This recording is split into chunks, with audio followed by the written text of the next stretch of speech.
తప్పుకోండి సార్, తప్పుకోండి సార్.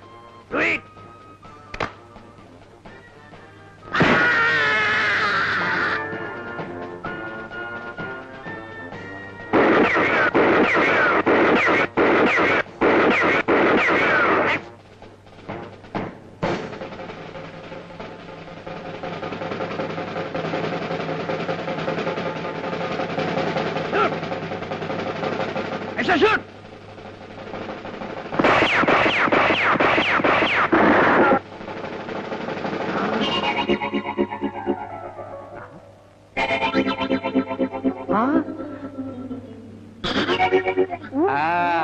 బాగా తినాలి ఎస్ఐ గారు. తిండి కలిగితే కండ కలదోయ్, కండ కలిగితే గుండె కలదోయ్, గుండె కలవాడే పోలీస్ ఆఫీసర్ అన్నాడు. ఎవరు సొంత కోయితం. పోనీ ఎలాగనుకో, బలంగా ఉంటేనే గుడ్ ఆఫీసర్ కాగలవు. గుడ్ ఆఫీసర్ కావాలంటే ఇన్ని గుడ్లు తినాలా? తినాలోయ్. అది సరే, డ్యూటీలో ఎప్పుడు జాయిన్ అవుతున్నావు? ఈ నెల టైం ఉందన్నా, ఇంకో 10 రోజులు అయితే జాయిన్ అవుదామని. 10 రోజులే అంటే నీతో పాటు సెలెక్ట్ అయిన వాళ్ళకంటే నువ్వు 10 రోజులు జూనియర్ అయిపోతావు అన్నమాట. నీకంటే ముందే వాళ్ళకి సర్కిల్ ఇన్స్పెక్టర్ గా ప్రమోషన్ వస్తుంది అనమాట. అదేం కుదరదు. ఈ రాత్రికే బయలుదేరి వెళ్ళి రేపు పొద్దునే డ్యూటీలో జాయిన్ కా. నువ్వేమంటావా? ఇంటి దీపం ఇంటి దీపం కంటి దీపం ఏమంటానికి నేనెవరిని లేండి మధ్య. మీ అబ్బాయి మీ వంశం మీ ఇష్టం. అదిగో అదే ఆడెప్పుడో అవుతుంటున్నాను. నీకు ఉద్దేశం కూడా చెప్పొచ్చు కదా. అమ్మొద్దంటే ఊరుకుంటా? బాగా అడిగేవరా. ఇప్పుడు ఒప్పుకున్నా ఏ అర్ధరాత్రో నీ కాళ్ళు పట్టుకుంటారు మీ నాన్న. చెప్పేశావా? మీ సంగతి నాకు వేరే వాళ్ళు చెప్పడం. సరే సర్లే, ఈ ఊరుకో.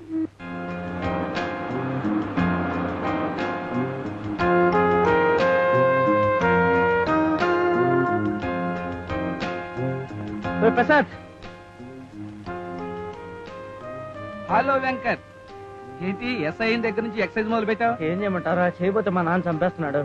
ఎందుకు ఏ ఊరు వేశారు? ఎవరు? అదే పులికొండ. వాట్? పులికొండ? అదేమిట్రా పులికొండ పేరు చెప్పగానే అలా బెదిరిపోయావు? గుండాకి చచ్చిపోలేదు, అందుకు సంతోషించు. పులికొండకే సస్పెన్స్ భరించలేక దెయ్యాల సినిమాలు కూడా చూడడం మానేశాను రా. చెప్పరా?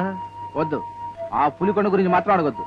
ఒరే మా అమ్మ నాన్నకి నేను ఒక్కగానో కొడుకుంటారా, నాకేదైతే వాళ్ళు భరించలేరురా. అన్నట్టు పులికొండలో పుల్లు గట్ల తిరుగుతుంటాయి. పులులు తిరిగితే పర్వాలేదురా, పులి కన్నా భయంకరమైన మనిషి ఒకడు ఉన్నాడు అక్కడ. వాడు పేరు చెప్తే నీళ్లు గడ్డ కట్టేస్తాయి, నిప్పు చల్లారిపోతుంది. ఆ ఊళ్ళో వాడంటే అందరికి హడల్. వాడిని ఎదిరిస్తే మెడ మీద ఉండాల్సిన తల వాడి మేడ గుమ్మం మీద ఉంటుంది. అలాగా అయితే నేను పులికొండకు వెళ్ళను, ఎందుకంటే నాకున్నది ఒకటే తలకాయ. వెళ్ళకపోతే మీ నాన్న తంతారా. నన్ను ఇప్పుడు ఏం చేయమంటావురా? నువ్వే ఆలోచించుకో. ఓకే, నేను పులికొండకు వెడతాను, మఫ్టీలో పెడతాను. అక్కడ దేశ కాల పరిస్థితులు బాగుంటే డ్యూటీలో జాయిన్ అవుతాను, లేదా రివర్స్ లో పారిపోయి వస్తాను. సరే, నువ్వు ఒక పని చేయి. ఆ ఊళ్ళో మా కజిన్ బ్రదర్ శివాజీ అని ఒకడున్నాడు. వాడికి నేను ఒక లెటర్ రాసిస్తాను. నువ్వు వెళ్ళి వాళ్ళ ఇంట్లో ఉండు. థ్యాంక్స్ రా. అన్నట్టు ఆ పిల్లగాడి పేరేమన్నావు? దుర్గా ప్రసాద్, అందరూ డిపి అంటారు.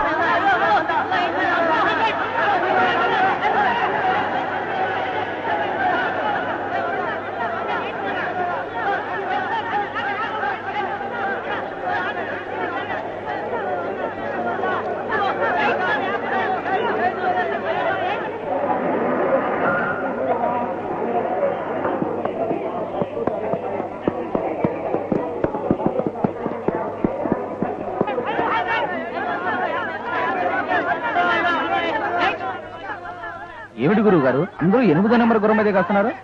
అది గుర్రం కాదు, అదృష్ట దేవత.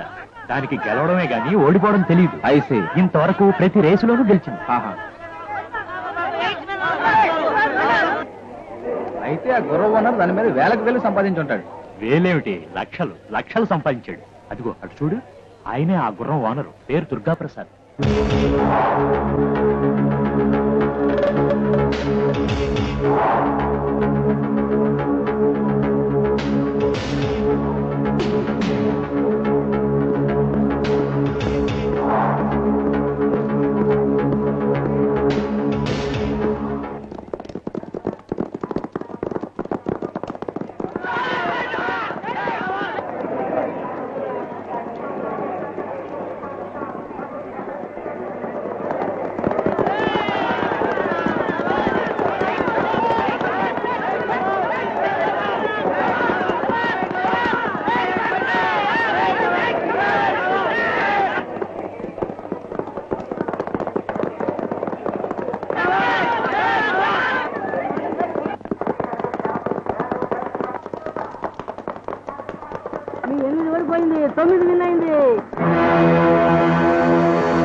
ఎన్నో రేసులో గెలిచి మీకు ఎంతో పేరు డబ్బు సంపాదించిన గుర్రాన్ని ఒక్క రేసులో ఓడిపోయిందని చంపేయడం ఐఎమ్ సారీ మన ఊర్లో విశేషాలు ఏమిటి? సార్ పోయిన వారం జరిగిన కల్తీ సారా కేసు విషయంలో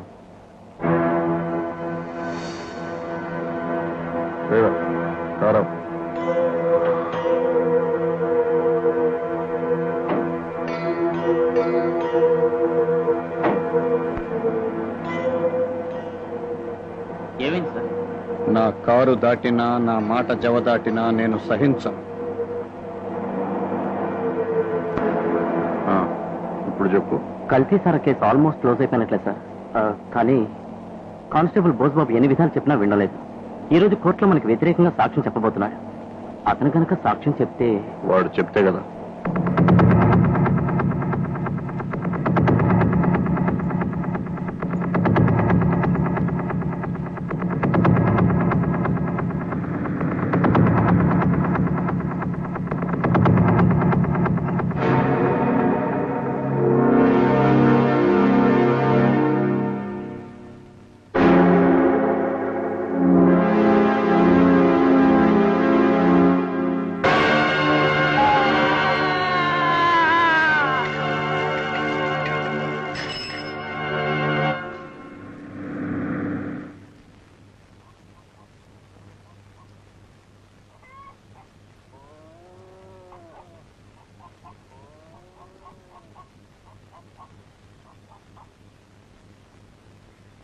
అంటే పోలీస్ స్టేషన్కి ఎట్లా వెళ్ళాలండి? అటు పక్కిలు బాబు.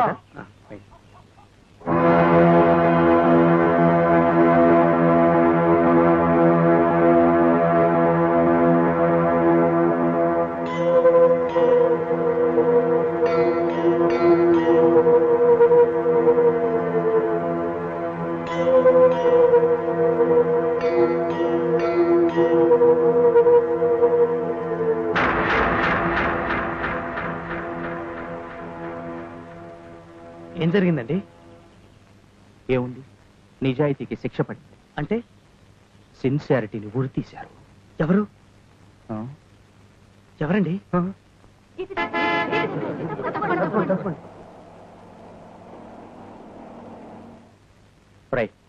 పదండ్రా పదం. పదండ్రా పద పదరా. ఎవడొచ్చాడు రోయ్?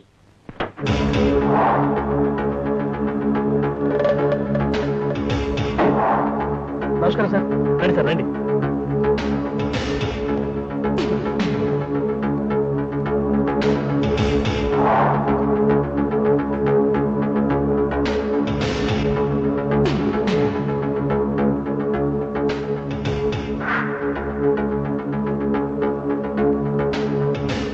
ఏమిటి మీరంతా ఇక్కడ నిలబడ్డారు? వాడేదో అప్పుల గొడవల్లో ఉండి ఆత్మహత్య చేసుకున్నాడు. వెళ్ళండి, వెళ్ళండి.